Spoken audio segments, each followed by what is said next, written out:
Fala aí pessoal, tranquilidade? Então tá, ó, galera, é o seguinte. Na aula de hoje eu vou ensinar um pouquinho sobre Índia, um país super importante que está dentre as 10 maiores economias mundiais. Dizem que até o final do século XXI, ou seja, 2070, 2080, pode até superar o PIB total americano pelo ritmo de crescimento. Ou seja, é um país, eu diria para vocês, vai proporcional à China, mas com algumas dificuldades econômicas que faz com que não seja um crescimento tão significativo assim como a China. E essa dificuldade não é população e não é potencial mineral, mas algumas coisinhas aqui que a gente vai discutir durante a aula, tá bom? Então a Índia, vocês têm que ter uma noção que é um país que faz parte dos BRICS, é um país emergente, crescimento econômico, segunda maior população mundial, uma das maiores produções industriais do mundo, os maiores rebanhos bovinos do mundo, é tudo gigante, tá? A Índia é um país baleia, a gente considera um país baleia, um país de grandes proporções em praticamente tudo. Antes de a gente começar a falar sobre os aspectos econômicos e geopolíticos, que eu sei o que vocês geralmente preferem um pouco mais, tá? Eu queria apresentar para vocês a Índia sob seus aspectos naturais. Professor, isso aí não é Índia, isso é um coração. Não é um coração, tá? Eu sei que parece um coração, né? Tipo, nem sei o nome direito, vou falar besteira aqui, né? Câmara esquerda, câmara direita, sei lá, esses negócios aí do coração, tá? Mas é a Índia, juro pra vocês. Aqui a Índia, a gente tem algumas porções de território. A gente tem, galera, o extremo norte da Índia, alguns países bem importantes geopoliticamente que fazem fronteira. A gente tem o Paquistão, China, Nepal, Bangladesh aqui próximo também.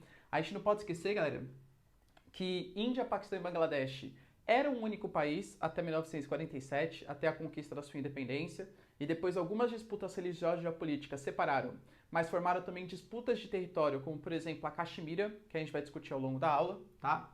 A China, super importante, né? Grande parceira econômica, se bem que alguns momentos de rivalidade estão acontecendo, principalmente em 2020, aumento das tensões envolvendo ataque em fronteira, a gente vai discutir também. E o Nepal, que tem justamente o maior ponto do mundo, a cordilheira do Himalaia, o pico do Everest, né? Toda essa região norte vai ser dominada por esses triangulinhos aqui que eu coloquei para vocês, que são os dobramentos modernos. Aqui a gente vai ter a presença da cordilheira, famosíssima cordilheira do Himalaia. Ou seja, eu estou falando para vocês que a Índia está onde existe a maior cadeia montanhosa do mundo. A gente sabe que a Índia ela é uma placa separada. Existe a placa indiana, que é separada de todo o resto, e a placa indiana ela está tentando penetrar na placa asiática.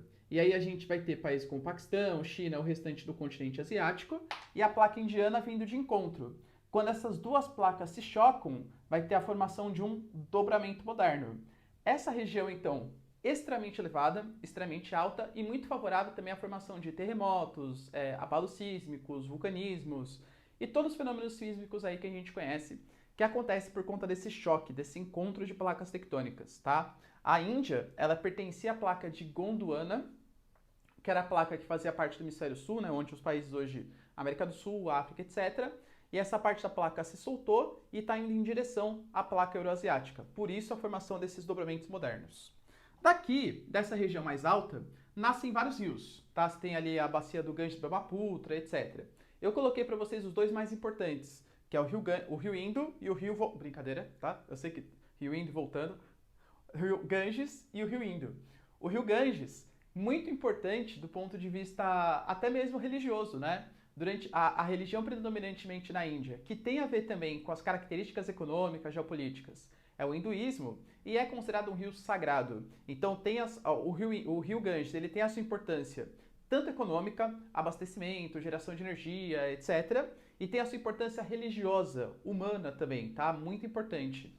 O rio Indo também tem a sua significância, até por essa porção mais oeste ser um território um pouco mais seco do restante da Índia. Da parte aqui, ó, percebam que o Trópico de Câncer, o 23 graus norte, ele passa mais ou menos pelo meio da Índia. Dele para baixo e pegando um pouquinho para cima também, nós temos o famosíssimo Planalto do Deccan. É a área de maior território da Índia, tá? São dobramentos aí antigos, são planaltos antigos, planaltos cristalinos, já bastante desgastados. Só que existe um benefício disso. Quando eu falo para vocês que é um planalto cristalino, eu estou falando para vocês que é uma rocha onde existe muita possibilidade da exploração de minerais metálicos. A Índia tem muito ferro, alumínio, estanho, ouro, manganês. A Índia tem uma riqueza muito grande do ponto de vista mineral metálica, tá bom? Aqui ao longo da planície do rio Ganges, o do rio Indo, a gente vai ter algumas planícies as planícies fluviais que a gente fala, que são sim bastante ocupadas, principalmente essa planície aqui, a planície fica à direita do Ganges, conhecida como a planície fluvial. Aqui a gente vai ter os principais tipos de agricultura. Embora a gente saiba que, como o relevo da Índia, principalmente nessa região norte, ele é muito desregulado, ele é muito desnivelado, porque tem um douramento moderno muito grande, é difícil você fazer plantações nessa região. Então, geralmente, eles utilizam uma técnica chamada de curvas de nível, terraceamento. Quando você tem uma grande declividade, eles vão construindo uma espécie de degrauzinhos para evitar erosão. Não evitar, mas pelo menos diminuir os processos erosivos. Quando a gente fala de agricultura, eu vou mostrar para vocês que a agricultura típica daqui é uma agricultura de jardinagem. Existe uma grande concentração de pessoas. Não tem tanta tecnologia assim para colocar no campo, principalmente com as populações mais pobres. Então, em um pedaço pequenininho de terra, eles fazem esse esquema de terraceamento, essas curvas de nível, para diminuir o processo erosivo. E existem muitas pessoas cuidando intensivamente de um pedaço de terras. Isso é agricultura de jardinagem, tá? Típico aqui da Índia.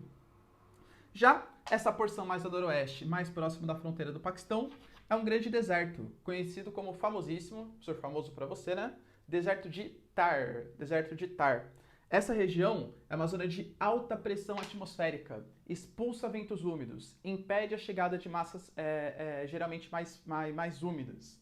A gente não pode esquecer que a gente está lidando nas áreas onde geralmente acontecem os principais desertos. O 23 graus norte, as áreas subtropicais, tá bom? E a Índia, claro, não ia ficar de fora. Assim como a gente tem um deserto na China aqui também, o deserto do Xinjiang, né, o deserto de Gobi, aqui a gente vai ter o deserto de Thar, ok? A Índia, ela como um todo, ela está sujeita também a um vento super importante, assim como vários países do Sudeste Asiático, Camboja, Laos, China, Japão, Índia, que são os ventos de monções. Então, ó, só dá um print aqui, que a gente vai conversar um pouquinho sobre ele. A Índia, então, como eu falei para vocês, ela é muito dominada pelo clima tropical monsônico. Claro que existem algumas variações, né? Por exemplo, no norte, próximo ali da Cordilheira do Himalaia, já é um clima um pouco mais temperado frio, ou até mesmo frio de montanha, depende muito da altitude, né? Uma grande variação altitudinal. Mas ali mais próximo do Planalto do Deccan, nas áreas das planícies aluviais, das planícies fluviais, a gente tem a significância muito importante do clima tropical ou temperado monsônico. Como que ele vai acontecer, galera? Esse clima monsônico, ele tem a ver, claro, com o vento de monções. Para quem não sabe o que é o vento de monções, é um vento sazonal, ou seja, que varia de acordo com a estação do ano, em que no verão joga um monte de umidade do Oceano Índico em direção ao continente e no período de inverno vai do continente em direção ao oceano sem grandes mudanças, tá? A gente não pode esquecer, galera, que aqui nós estamos do ladinho do famosíssimo Oceano Índico, tá? Então aqui nós estamos do lado dele, do Oceano Índico, tá bom? O que vai acontecer, galera? Vamos pegar aqui, ó. Isso aqui eu fiz pra vocês, é a Índia. Professor, é uma pipa. Não é. É a Índia, tá? A Índia em duas situações. No período de verão, que a gente não pode esquecer, não é igual a gente. Nós aqui estamos no Brasil, no hemisfério sul. O nosso verão é no meio do ano, no final e no começo do ano. Lá pra eles, o verão é no período de meio do ano. Ou seja, galera, geralmente, tá? Às vezes essas datas mudam. Mas geralmente vai do dia 21/6 até o dia 23/9. Tá? Geralmente ali, próximo aí dessas datas. O que vai acontecer? No período de verão, o Sol, ele vai incidir, verão para eles, hemisfério norte, tá? Vai incidir bem perpendicular aqui ao 23 graus norte, fazendo com que a temperatura no continente seja extremamente elevada. Se a gente comparar continente com a água, ela demora muito mais para esquentar. Já o continente, ele esquenta de uma maneira muito mais fácil. É uma propriedade dos materiais chamado de calor específico. Pensa, galera, quando você vai pra praia, de manhãzinha, aquele baita sol, 10 horas da manhã. Professor, só acordo 1h da tarde na praia. Tá, acorda 10 horas agora. Se você for pra praia, você vai colocar o seu pé na areia, vai estar pelando, você vai ficar queimando o seu pé e você vai ficar pulando que nem um tonto lá até conseguir chegar numa área de sombra ou conseguir chegar na água. Por quê? Porque a areia esquenta muito rápido. Só que em compensação, se você entrar no oceano, no mar, né, ele vai estar friozinho. Já no período da noite, você vai lá na praia às 8 horas da noite. A areia vai estar bem geladinha, porque ela esfria muito rápido, ela esquenta, mas ela esfria muito rápido.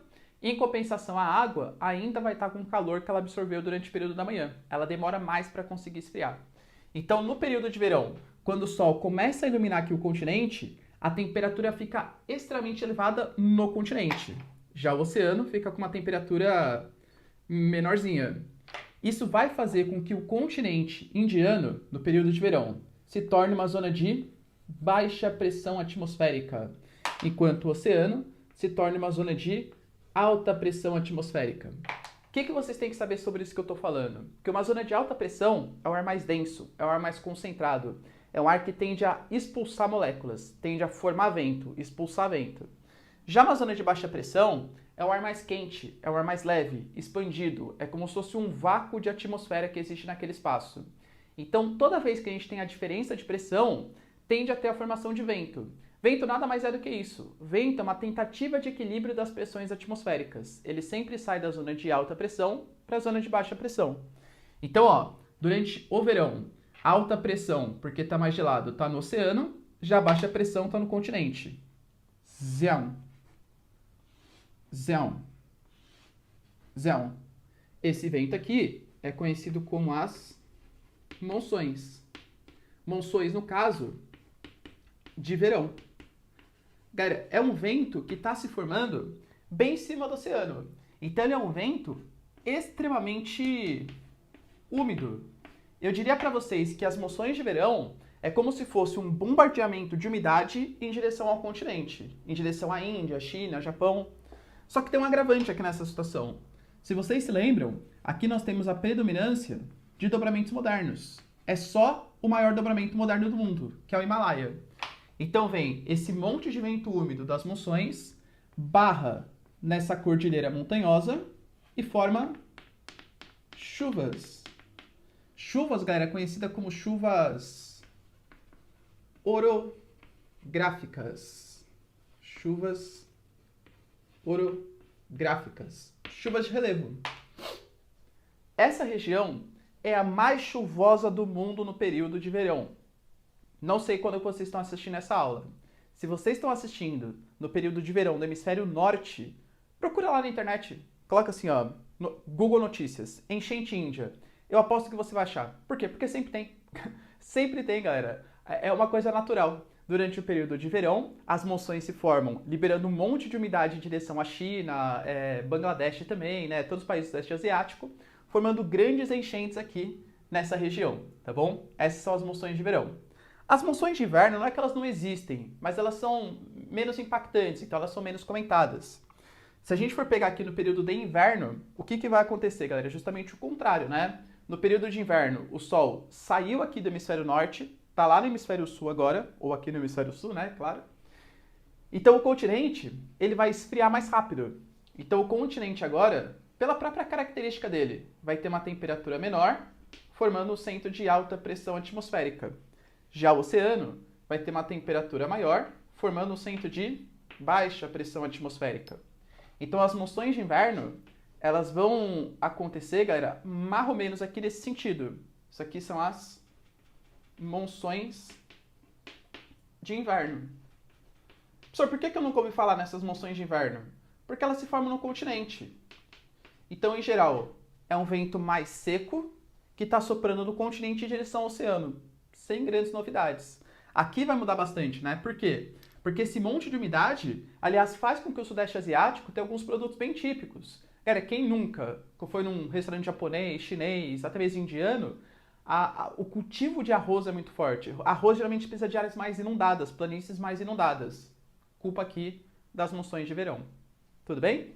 Então, ó, aguarda que isso aqui é super importante. Enchente na Índia no período de verão deles. Certo? Tira um print aí, galera. Pegando agora os aspectos humanos, ou seja, características da população da Índia, a Índia é um país com aproximadamente 1,35 bilhão, né, de habitantes. Ou seja, é o segundo país mais populoso do mundo. Muito cuidado, né, para você não confundir populoso com povoado.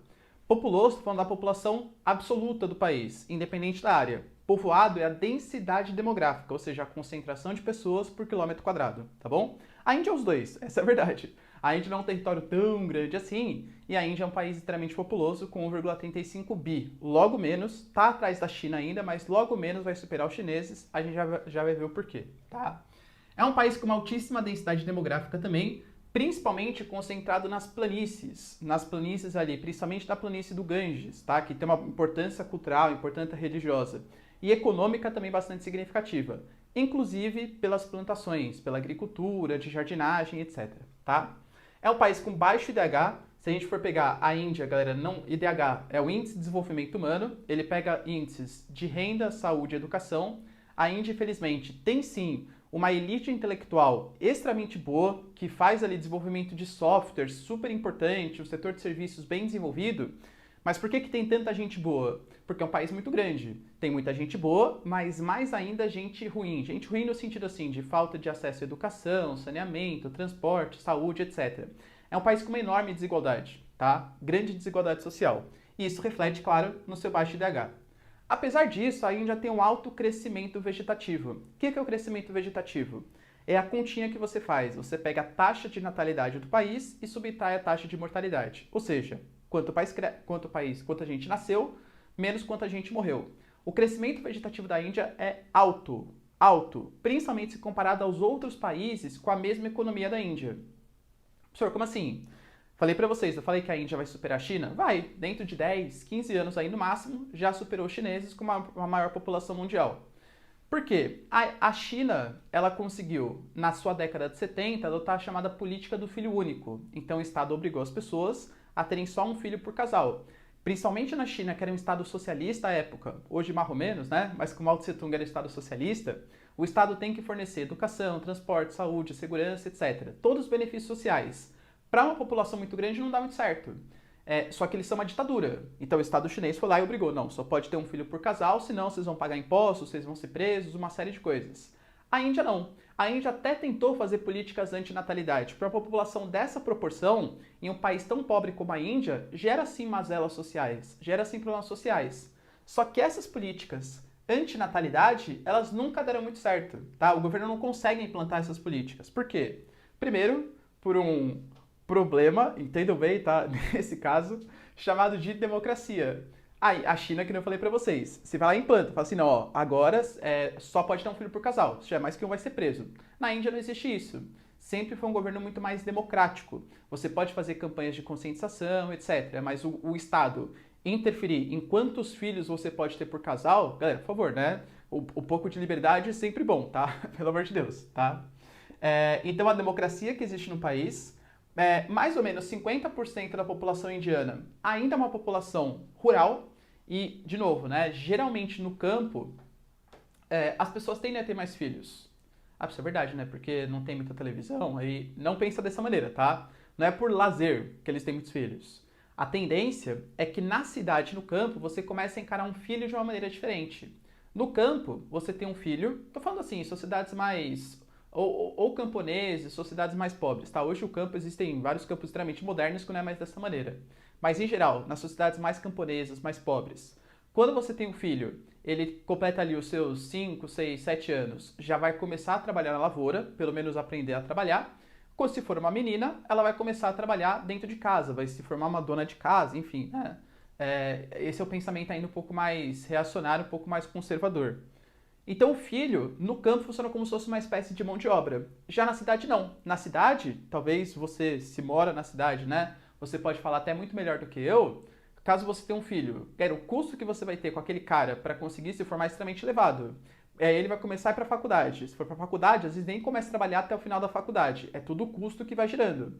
Então, na cidade, pelo aumento do custo de criação do filho, a participação mais efetiva da mulher no mercado de trabalho, a maior conscientização que a mulher não é só um ventre, ela é uma mulher que pode ter uma vida, independente se ela quer ter filho ou não, isso leva a uma queda natural da natalidade. A Índia está passando por esse processo, mas ainda é uma cidade, um país, aliás, muito rural, tá bom?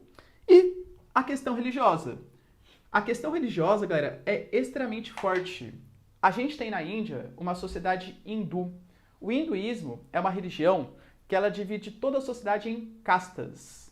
De verdade, a gente conhece algumas castas, né? Vou colocar aí para vocês as principais castas, mas dentro dessas castas existem até castas menores. Estima-se que tenha mais ou menos 300 castas no total, aproximadamente. O que seriam essas castas? A casta é a maneira como você nasce. Então, para vocês entenderem, vou até fazer um desenho aqui, ó. Esquemático, tá? Esquemático. Aliás, se vocês assistiram a novela Caminho das Índias, que tinha o Barruan, o Raj, Eu lembro se é a Maia ou a Mia. Maia, acho, né? Maia, né? Enfim.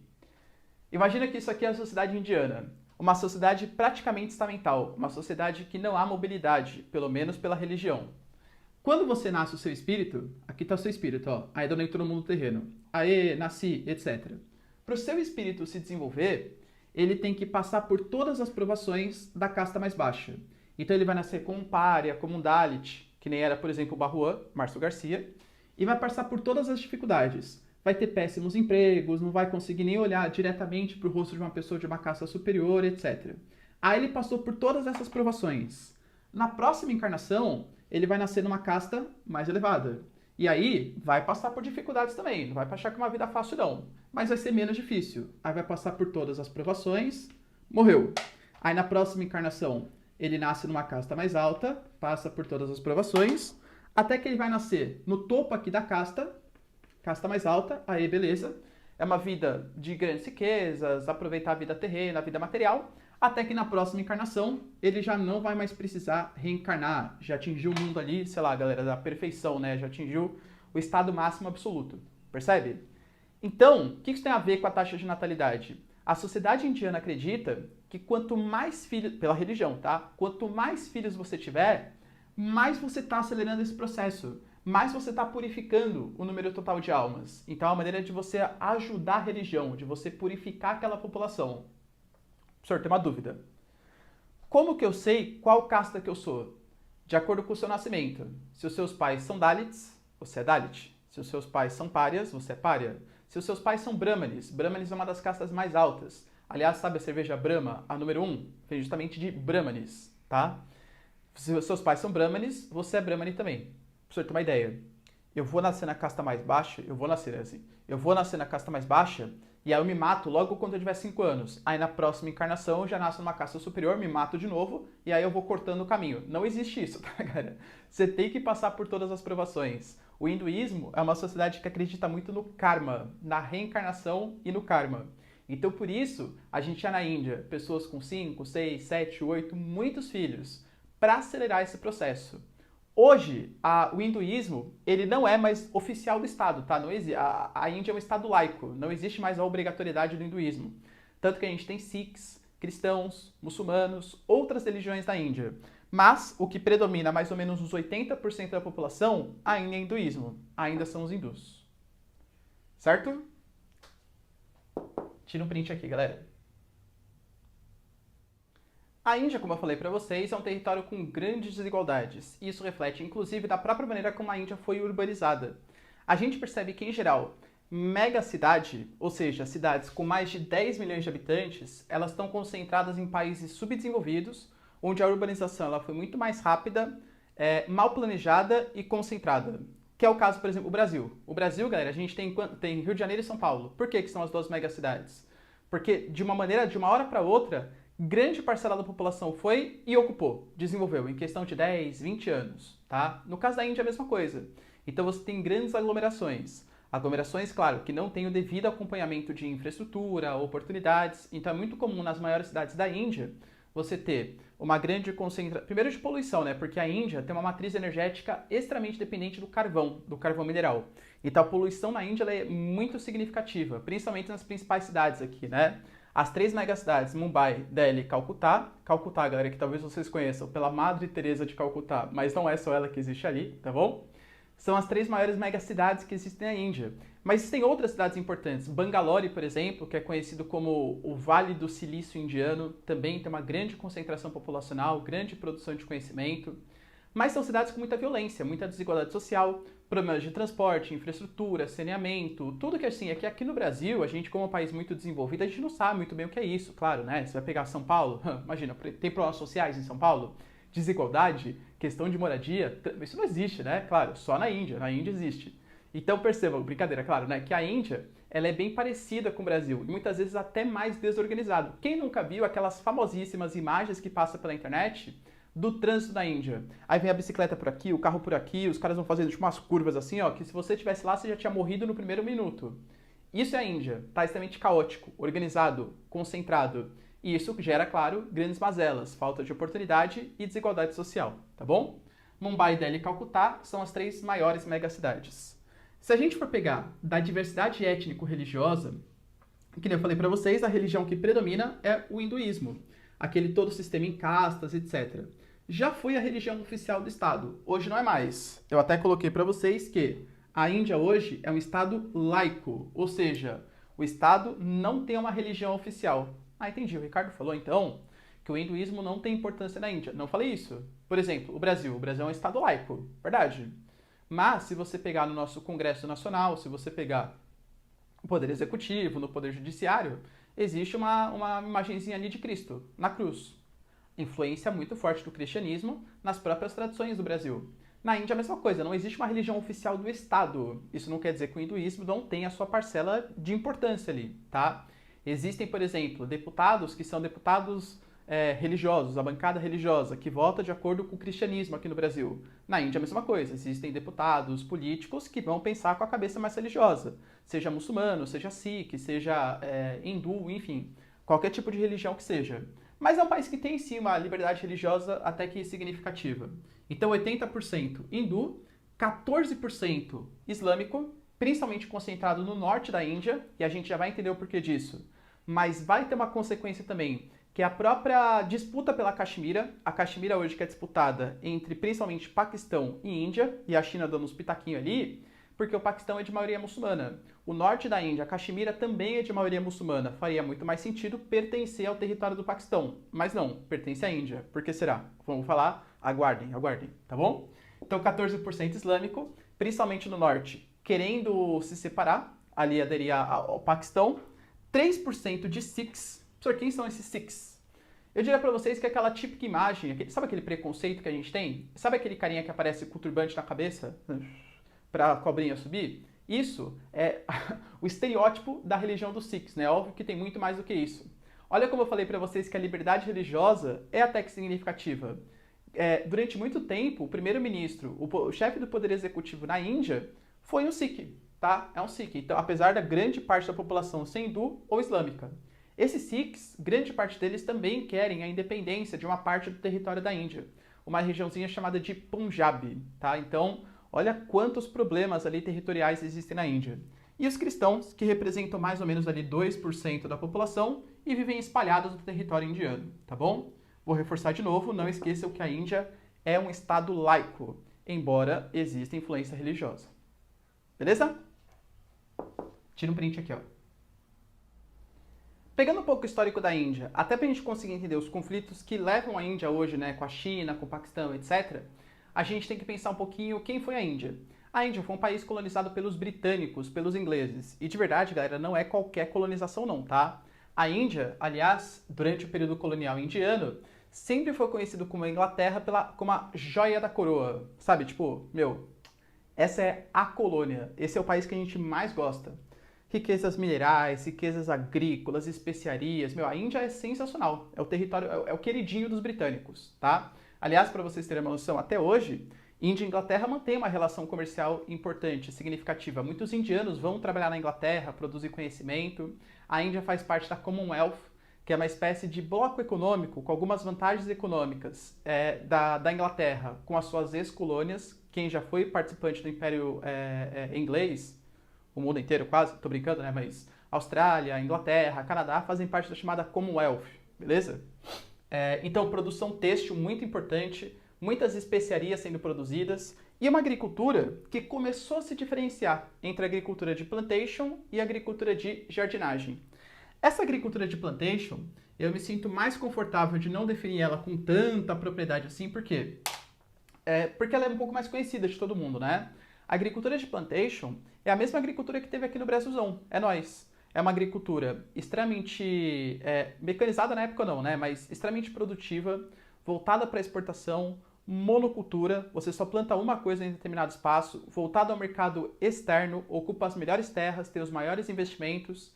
Então isso aqui era o que a Inglaterra se aproveitava. Essa agricultura de plantation era que era voltada para a exportação, as melhores terras, etc. Galera, de verdade, até hoje a gente tem a Índia com essa separação.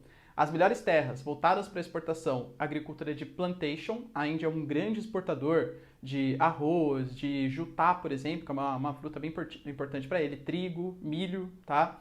Então tem grandes agriculturas aqui de plantation, mas tem uma agricultura de jardinagem também. Essa agricultura de jardinagem geralmente voltada para abastecimento do mercado interno, tá?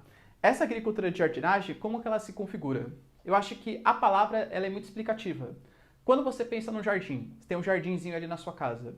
Como que você cuida do jardim? Você coloca uma máquina ali para cuidar? Você só vai ver daqui, sei lá, 2 meses? Sou eu sim. Não é assim que cuida de jardim, galera, tá? Cuidado. Quando você tem um jardim, é uma preocupação muito intensiva com aquela sua cultura. Então você vai lá, rega, bonitinho, faz ali, deixa eu colocar um adubozinho aqui, um adubozinho ali e tal. Então é uma preocupação muito intensiva com aquela agricultura.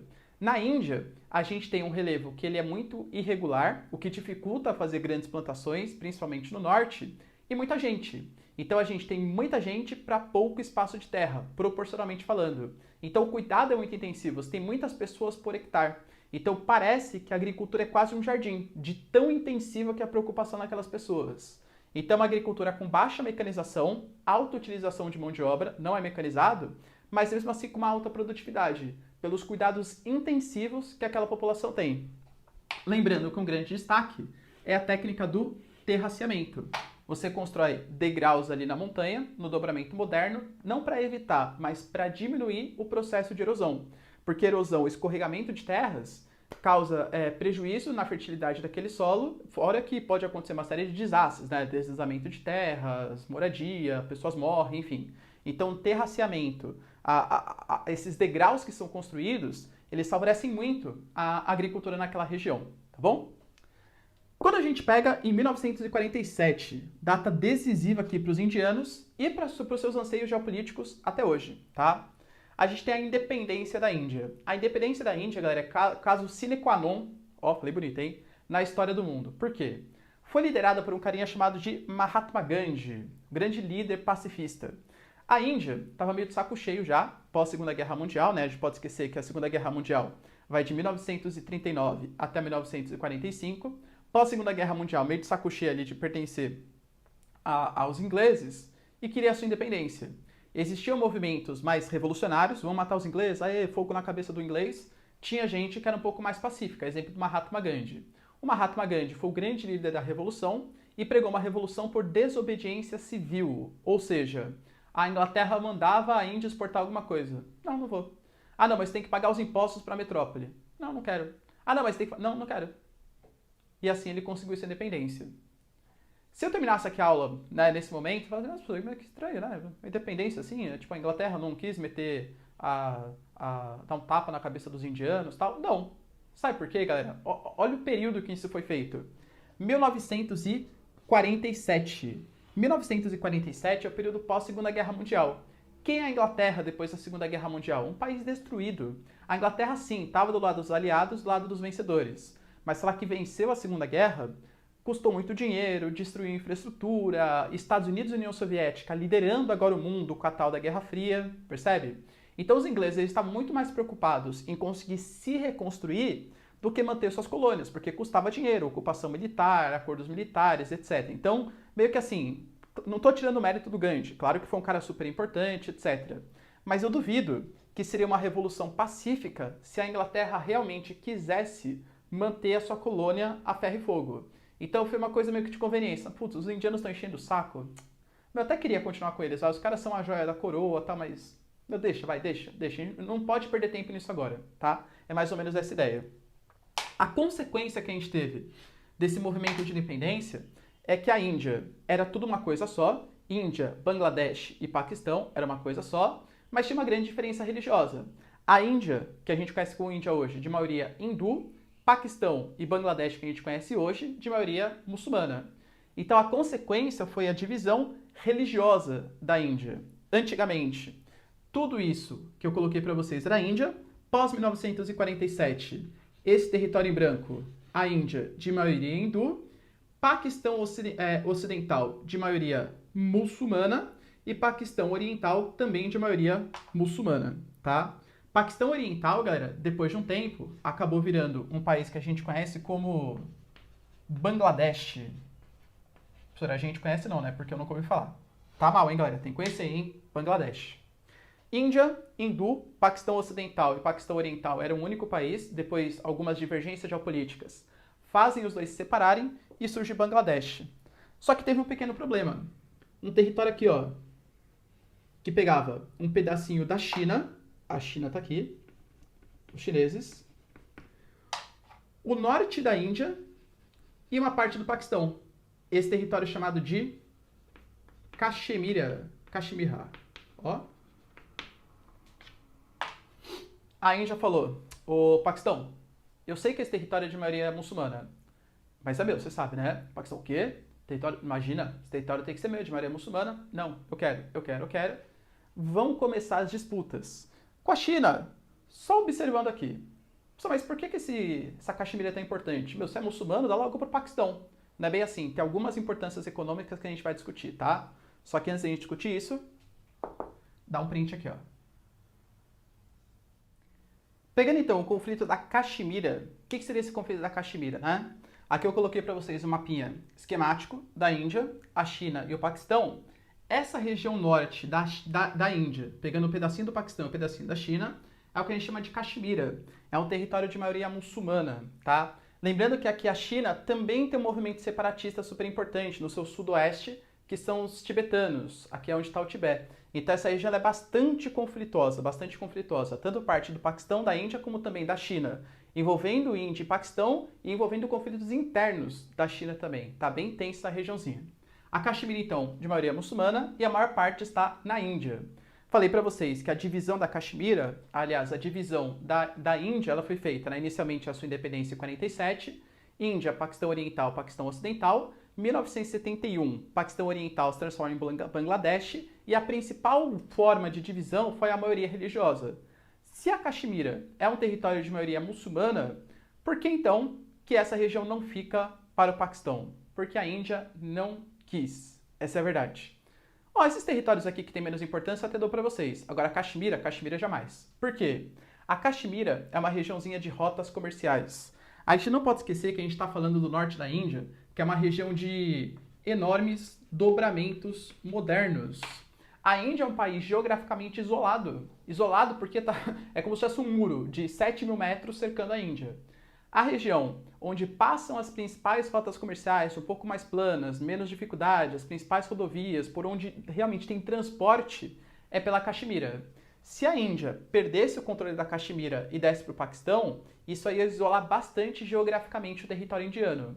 Então, o domínio de rotas comerciais e a nascente de um corpo de água bastante importante, que é o rio Indo, fez com que a Índia, mesmo sabendo que, teoricamente, né, do ponto de vista religioso, a Caxemira devesse ficar com o Paquistão, ela ficou com o território indiano.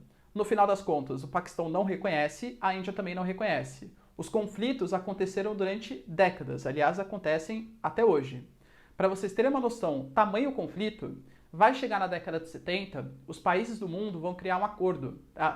Final da década de 60, começo da década de 70, né? O acordo chamado de TNP, o Tratado de Não Proliferação de Armas Nucleares. Resumidamente, os países que já tinham armas nucleares se comprometiam a não produzir mais arsenal, não gastar mais dinheiro com isso, para tentar amenizar um pouco os ânimos, e os países que não tinham armas nucleares se comprometiam a não produzir. Caso o país assinasse, os países que já tinham tecnologia nuclear repassariam novas técnicas, mas técnicas não para fins bélicos, para fazer arma, e sim para fim pacífico, para geração de energia, para fins medicinais, etc. Índia e Paquistão ficaram naquela, se eu assinar, a Índia pensando, né? Se eu assinar e o Paquistão não assinar, eles vão fazer bomba atômica e vão ter um poder geopolítico muito maior sobre mim. O Paquistão é a mesma coisa. Se eu assinar o TNP e a Índia não assinar, eles vão fazer arma nuclear, vão querer me atacar e eu vou ficar muito subordinado aos interesses deles. No final das contas, nem Índia, nem Paquistão assinam o TNP. E são dois países que hoje, por mais que não seja assim, nossa, que arsenal nuclear que eles têm, né? Dá para destruir o mundo, não é isso? Mas é um arsenal nuclear que tem capacidade de fazer um ataque recíproco, tem a capacidade de atacar um outro, de maneira bastante, com consequências gigantescas. Então, a Caxemira, ela sempre teve conflitos muito mais próximos ali na região, mas sem grandes conflitos diretos entre as duas potências de fato, Paquistão e Índia, principalmente depois do desenvolvimento das armas nucleares em 1974, pelo medo do revide. Imagina vocês que tem duas maneiras da gente não ter disputas nucleares, não ter uma guerra nuclear. Se nenhum país tiver arsenal, porque aí não tem como fazer o ataque, ou se todos os países tiverem, porque se todos os países tiverem, nenhum vai atacar o outro com medo do revide. Faz sentido, galera? Estão entendendo? Tá? Então, Índia e Paquistão acabaram não assinando o TNP e eles possuem armas nucleares. Lembrando que a China também é um país que tem arsenal nuclear bastante significativo. Não por conta da Caxemira, porque a China já está num outro patamar, né? Outro patamar geopolítico. Então eles querem fazer ali ameaçinha aos Estados Unidos, né? Uma outra ameaça ao Japão, são outros problemas. Falando aqui, galera, de 2020, nós tivemos grandes conflitos entre China e Índia. Porque lembrando que esse território para os chineses, embora esteja com a menor parte, não faça até muito sentido, né, ele estar aí, ele também é significativo. Os tibetanos querendo independência, rotas comerciais, nascente de rios importantes. Então a China também tem um olhinho ali nessa região da Caxemira. Fato é que existem ali tropas na fronteira, né? Então tropas paquistanesas, tropas indianas, tropas chinesas, e aconteceu um atentado. O atentado contra tropas indianas ou tropas chinesas. Foi um ataque recíproco. No final das contas, a gente não sabe se efetivamente foi um acidente, se não foi um acidente, se as tropas chinesas atacaram primeiro, se as tropas indianas atacaram primeiro.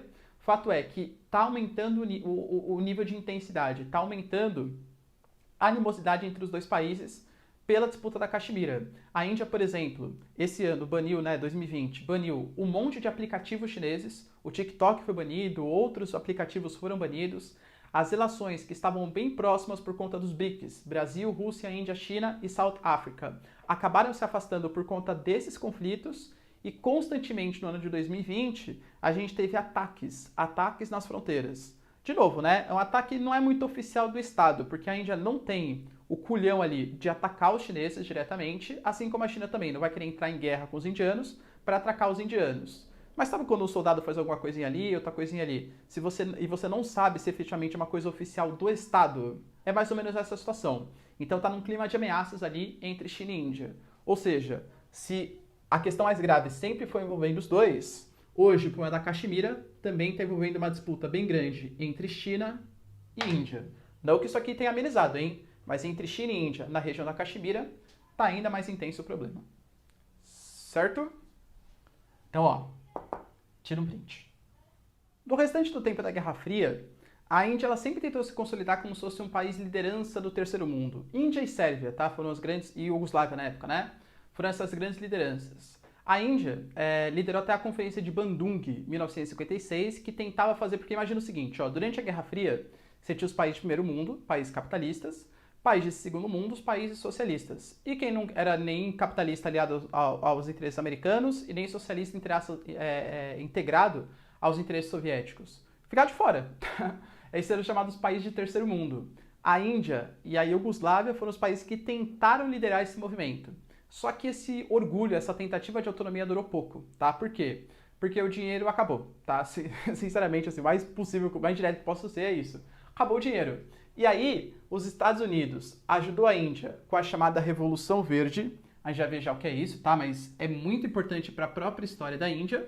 Enquanto a União Soviética ajudou com os interesses com o Paquistão, as armas nucleares que foram desenvolvidas para a ameaça paquistanesa. Teve ali um dedinho soviético e com o desenvolvimento de uma indústria estatal de base. A Índia ela sempre teve a presença muito forte do Estado da economia, até 1991, até o começo da nova ordem mundial, até o final da União Soviética, a gente já vai ver isso, tá? O que é essa Revolução Verde, professor? Essa Revolução Verde, ela é conhecida como se fosse a terceira revolução industrial do campo. Os países subdesenvolvidos, e aí as grandes lideranças da terceira revolução industrial, da Revolução Verde, perdão, Brasilzão, é nós, México e Índia, tá? Brasil, México e Índia, passar um momento de grande dificuldade. População muito pobre, fome, etc. O que acontece? Os países desenvolvidos, através das suas empresas transnacionais, começaram a repassar tecnologias para esses países subdesenvolvidos, tecnologias agrícolas, para facilitar a produção desses caras. Então imagina, o Brasil começou a ter acesso a insumos agrícolas, maquinários, a um preço muito mais barato. A Índia também. Qual que era a ideia que se tinha no mundo? Bom, se as tecnologias que os países desenvolvidos estão repassando para os subdesenvolvidos a um preço mais barato, vai aumentar a produtividade do campo deles eles vão produzir mais alimento, o alimento vai ficar mais barato, consequentemente a fome acaba.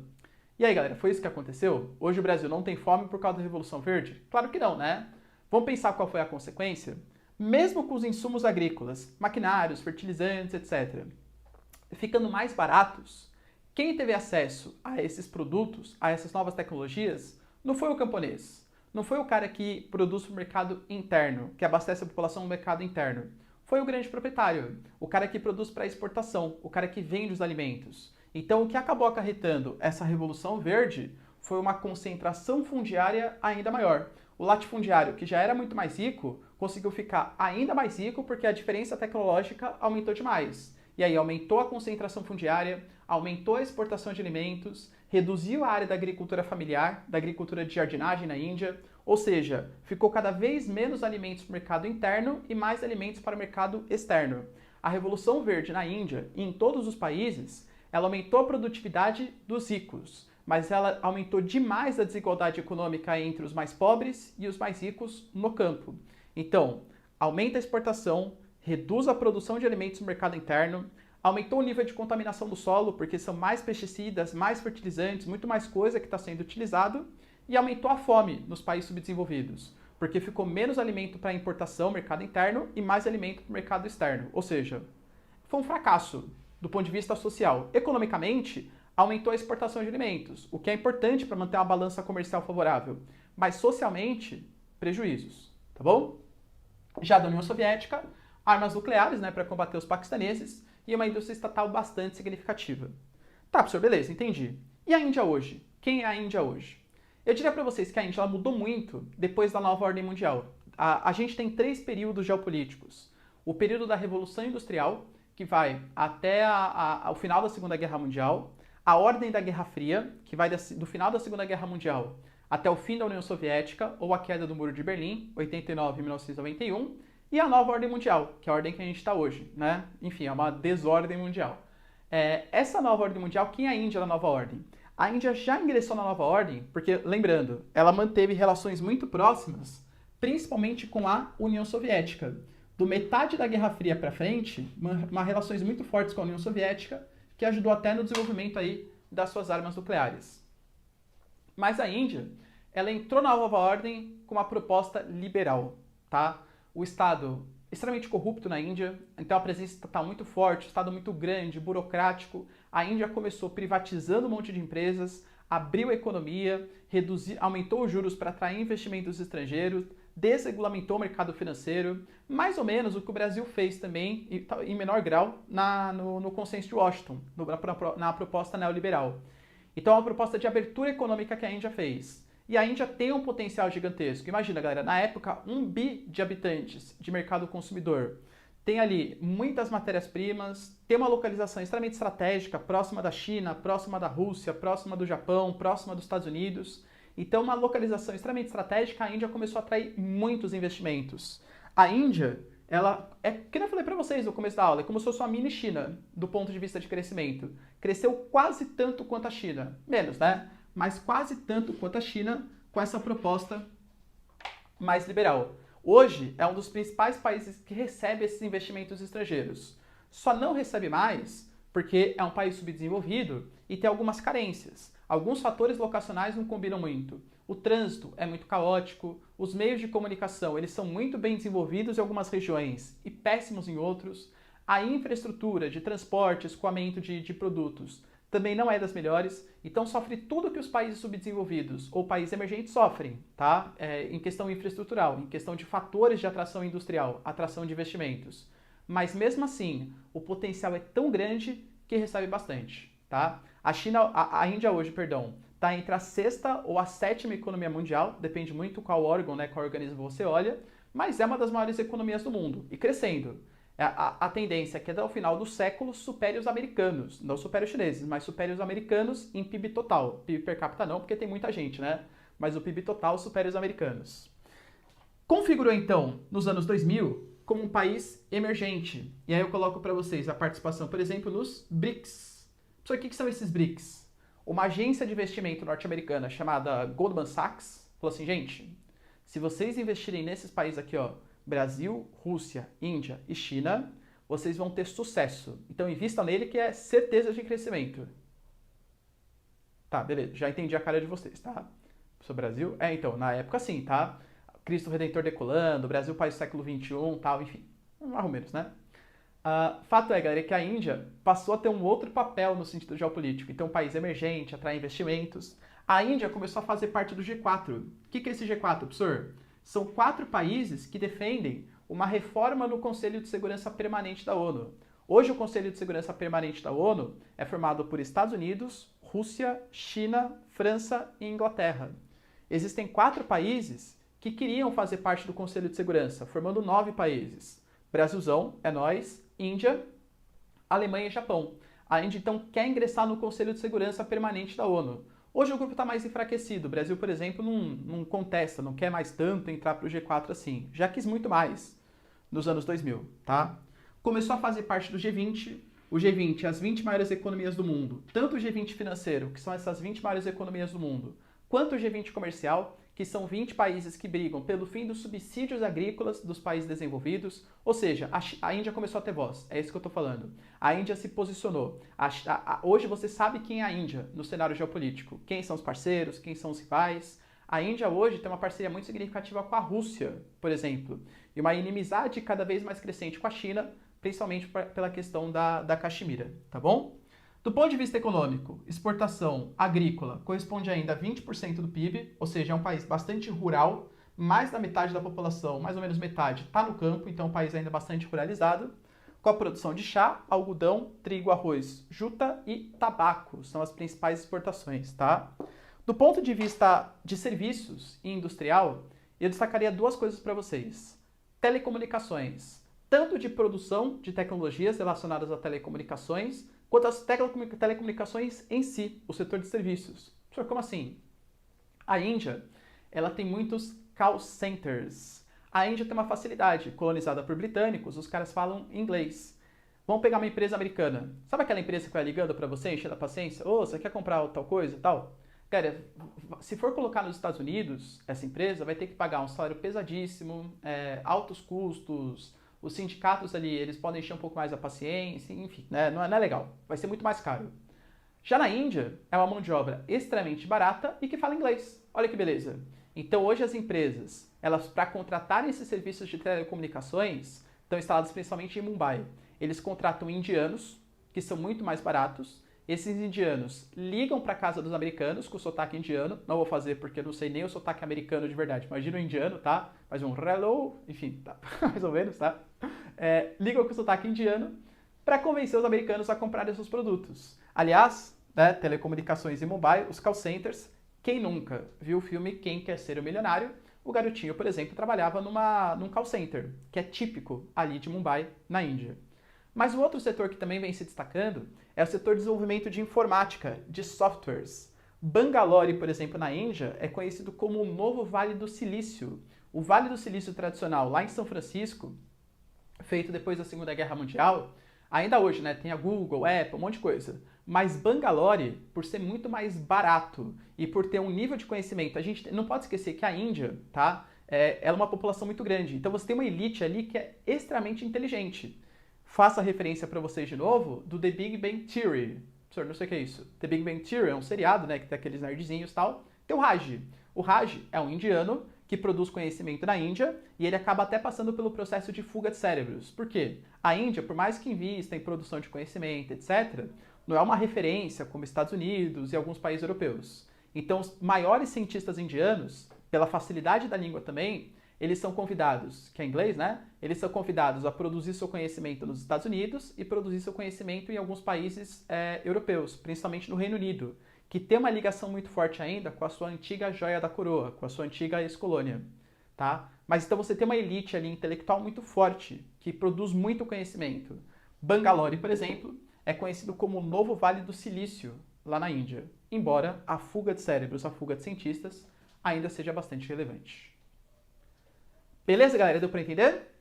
Sim? Então, ó, tira um print aqui. E acho que era mais isso, galera. Espero que vocês tenham curtido a aula e beijos, abraços e tchau. Até mais.